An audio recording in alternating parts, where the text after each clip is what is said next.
अच्छा, हमने डाई को अलग किया पानी में से। डाई अपने आप में क्या होता है? एक लिक्विड मिक्सचर ही है। डाई के अंदर क्या होता है कि पानी के अंदर इंक मिक्स होती है। लेकिन अगर हम इसके अंदर और थोड़ा गहराई से सोचें समझें तो इंक अपने आप में क्या है? इंक में कलर ही तो होते हैं अलग अलग। या तो किसी एक सिंगल कलर की है, या उसमें सिंगल कलर के अलावा कई सारे कलर मिक्स हैं, और फिर वो सारे मिक्स होकर के पानी के अंदर में पूरा एक सिंगल मिक्सचर डाई बना देते हैं। ठीक है, तो यहाँ पर हम अगर इंक में से भी कलर्स को अलग करना चाहें तो देन इसमें ऐसा क्या कर सकते हैं? इसमें क्या सेपरेशन हम यूज़ करेंगे? So hello everyone, my name is Suraj Singhania, founder of SRJ group, and welcome to our science channel SRJ science hub. तो ये जो हमारी प्रोसेस है ये हमारी आती है क्रोमेटोग्राफी के अंदर।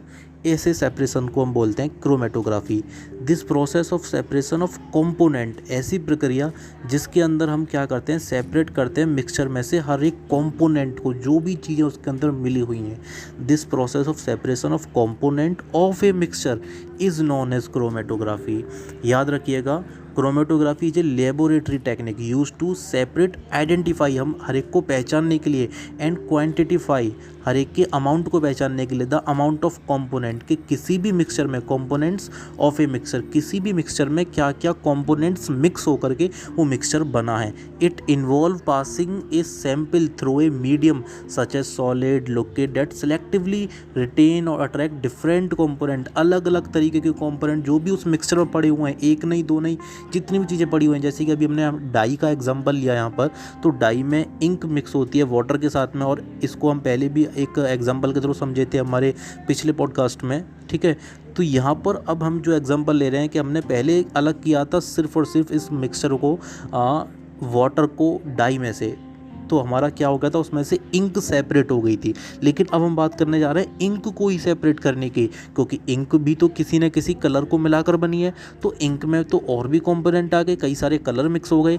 तो हमने डाई में से वाटर को अलग करा था उस टाइम पे एवापोरेट करके। यहाँ पर अगर हम इंक को भी अलग कर दें, उसमें जितने भी कलर मिक्स उनमें से, तो कलर आपके कई सारे हो गए। तो यहाँ पर क्या हो रहा है, इस मिक्सचर के अंदर जितने भी कंपोनेंट मिक्स हैं, हम पार्टिकुलर कलर की बात कर रहे हैं, तो ऐसे जितने और भी कई मिक्सचर्स होते हैं, तो उनमें से जब हम किसी भी पार्टिकुलर या कई सारे कंपोनेंट्स को अलग करने की बात करते हैं, process of separation of components of a mixture, तो यहाँ पर जो प्रोसेस यूज होती है वो प्रोसेस कहलाती है हमारी chromatography. There are several type of chromatography, ऐसे कई सारे टाइप्स की क्रोमेटोग्राफी होती हैं, जैसे कि गैस क्रोमेटोग्राफी, या लिक्विड क्रोमेटोग्राफी, या थिन लेयर क्रोमेटोग्राफी, या पेपर क्रोमेटोग्राफी, या साइज एक्सक्लूजन क्रोमेटोग्राफी, या आयन एक्सचेंज क्रोमेटोग्राफी। तो कई सारे टाइप की क्रोमेटोग्राफी हैं, कुछ रेंजेस हैं, कुछ टाइप्स हैं।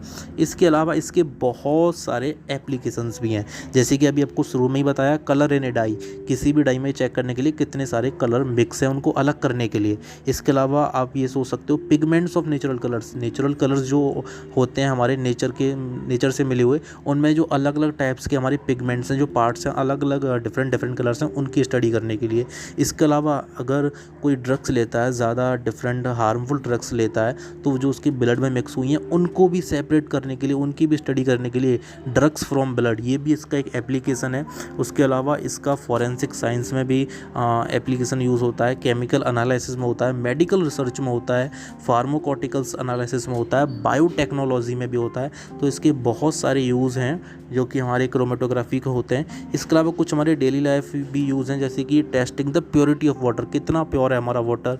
उसके अलावा कंपोजिशन ऑफ ड्रग्स आपको बताया, डिटेक्टिंग फूड एडिटिव्स, कि फूड में क्या क्या चीज़ें हैं, और कंटामिनेंट क्या क्या गंदगी चीज़ें हैं उसमें, और आपके ब्लड और यूरिन के मेडिकल टेस्टिंग में भी क्रोमेटोग्राफी यूज़ होती है। ये बहुत ही पावरफुल एनालिटिकल टूल है जो कि हमारे साइंटिस्ट मोस्टली यूज़ करते हैं।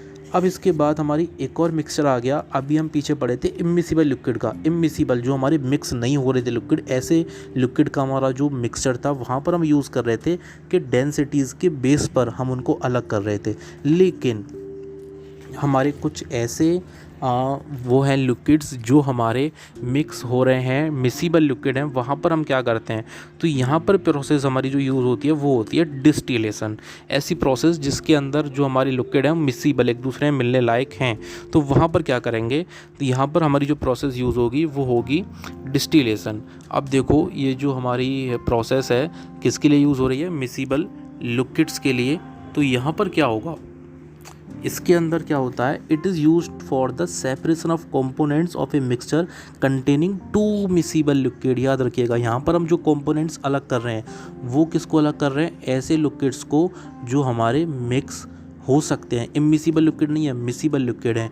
जैसे कि हमारे प्योरीफाई वाटर, वाटर में तो कई सारा गंदा पानी और साफ़ पानी मिला दिया, अब हमें तो उसमें से साफ़ पानी अलग करना है, तो दोनों हैं तो लिक्विड लिक्विड ही, लेकिन हमें चाहिए प्योर वाटर। इसके अलावा सेपरेट एल्कोहल फ्रॉम वाटर, इसका एग्जांपल हो सकता है, भाई एल्कोहल में वाटर मिक्स हो जाता है लेकिन हमें वाटर चाहिए, तो उसमें क्या करेंगे हम, तो हमारे कुछ पेट्रोलियम के प्रोडक्ट हो गए, तो ये इसके कुछ एग्जाम्पल्स हो गए। तो यहाँ पर हमारा जो काम आता है वो हमारा जो डिफरेंट बेस बनता है यहाँ पर, वहाँ पर बन रहा था हमारा डेंसिटीज़ का, कैसे लिक्विड में जो मिक्स नहीं हो पा रही थी, यहाँ पर हमारा जो बेस बन रहा है, इसमें रीजन बन रहा है इनको अलग करने के लिए, वो हमारा यूज़ होता है boiling point. That boil without decomposition, उनको बिना ब्रेक करे भी, डिकम्पोजिशन प्रोसेस को अप्लाई करे भी, जो यहाँ पर हमारा रीज़न बनता है इनको चेकआउट करने के लिए डिस्टिलेशन प्रोसेस के थ्रू, वो होता है हमारा बॉइलिंग पॉइंट, जो आपको पहले बता चुके हैं हम फर्स्ट चैप्टर में भी, कि आपके हर एक लिक्विड के अपने एक पार्टिकुलर बॉइलिंग पॉइंट होते हैं, जिस पॉइंट पर आकर के वो लिक्विड आपका बॉयल होना शुरू होता है। तो डिस्टिलेशन प्रोसेस में हम यही करेंगे, जितनी भी हमारी चीज़ें होती हैं जो हमारी बॉयल हो जाती हैं, मिसिबल हो जाती हैं, एक दूसरे में मिल जाती हैं, वहाँ पर हम उनके बॉइलिंग पॉइंट्स के थ्रू डिस्टिलेशन प्रोसेस को करके उनको सेपरेट करेंगे। अब यहाँ पर जो है हमारे इसके कई सारे टाइप्स हैं, जैसे कि सिंपल डिस्टिलेशन या फ्रैक्शनल डिस्टिलेशन, या फिर हमारा स्टीम डिस्टिलेशन, या फिर हमारा वैक्यूम डिस्टिलेशन, या शॉर्ट पाथ डिस्टिलेशन। इसके अलावा इसके बहुत सारे यूजेस भी हैं, जैसे कि केमिकल प्रोसेसिंग में यूज़ होना, पेट्रोलियम की रिफाइनिंग में यूज़ होना है, पेट्रोलियम को साफ़ करने में। उसके अलावा food and beverage production like alcohol और फ्लेवरिंग्स क्रिएट जो करते हैं। उसके बाद फार्माकोटिकल्स में, वाटर ट्रीट में भी इसका यूज़ होता है, डिसैलिनेशन में इसका यूज़ होता है, जो हम पानी में से नमकीन खारा पानी अलग करके साफ़ पानी बनाते हैं। उसके अलावा हमारे perfume production, gasoline production, purify water from drinking, पानी फॉर ड्रिंकिंग पीने लायक पानी को बनाना, उसमें भी इसका यूज़ होता है डिस्टिलेशन प्रोसेस का। ठीक है, अब इसका जो और बाकी के अलग टाइप्स हैं उनमें से मेन टाइप है हमारा फ्रैक्शनल डिस्टिलेशन। तो फ्रैक्शनल डिस्टिलेशन का एक बहुत बड़ा अपने आप में यूज़ है। फ्रैक्शनल डिस्टिलेशन हम जैसे यूज़ करते हैं कुछ होमोजेनस मिक्सचर्स को अलग करने के लिए, जैसे कि हमने कई बार एग्जांपल दिया है एयर का।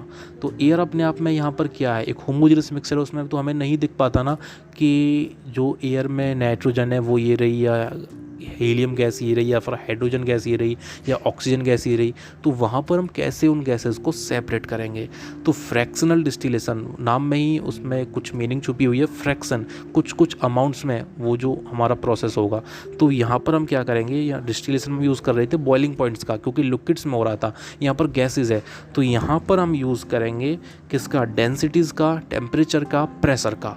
तो यहाँ पर हम क्या करते हैं, जो भी हमारी गैसेज हैं उनका हम क्या करते हैं, कंप्रेशन, उनको कंप्रेस करके उनके ऊपर प्रेशर को इंक्रीज़ करेंगे, प्रेशर को इंक्रीज़ करेंगे, और जो उनका टेम्परेचर है उसको डिक्रीज़ करेंगे। जब टेम्परेचर डिक्रीज़ होगा और प्रेशर इंक्रीज़ होगा तो वो कूल होने लगेंगे, कूल होने लगेंगे तो उनका भी अपना पार्टिकुलर कोई ना कोई डेंसिटी है, उनका अपना अपना कोई बॉइलिंग पॉइंट बनेगा, क्योंकि जब गैस के जो पार्टिकल्स हैं पास आएंगे तो लिक्विड में कन्वर्ट होना शुरू होगा।